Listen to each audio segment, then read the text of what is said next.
বিনোদন জগতে নতুন আলোচনার কেন্দ্রবিন্দুতে অভিনেত্রী জান্নাতুল সুমাইয়া হিমি।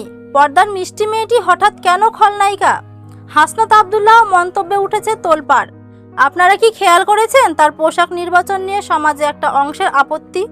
এই বিতর্ক কি তার কেরিয়ারে ফেলবে দীর্ঘমেয়াদী প্রভাব? শুধু পোশাক নয়, তার সাম্প্রতিক কাজের ধরন নিয়ে উঠছে প্রশ্ন। অনেকে বলছেন আমাদের সংস্কৃতির সাথে যা মানানসই না তা পরিহার করা উচিত। তবে তার ভক্তদের মতে এগুলো সবই তার অভিনয়ের অংশ এবং ব্যক্তিগত স্বাধীনতা। এই বিতর্ক এখন তুঙ্গে। সোশ্যাল মিডিয়ায় পাতায় পাতায় চলছে পক্ষে বিপক্ষে নানা যুক্তি। আপনাদের কি মতামত? হিমির এই পরিবর্তন আপনারা কিভাবে দেখছেন? মন্তব্য করে জানান আপনার মতামত। একজন শিল্পীর আসল পরিচয় তার কাজে নাকি তার ব্যক্তিগত জীবনে? এই বিতর্ক নিয়ে আপনাদের কি ভাবনা তা আমাদের জানাতে ভুলবেন না। নতুন সব খবর এবং বিশ্লেষণ পেতে সাবস্ক্রাইব করুন আমাদের চ্যানেলটি। ধন্যবাদ।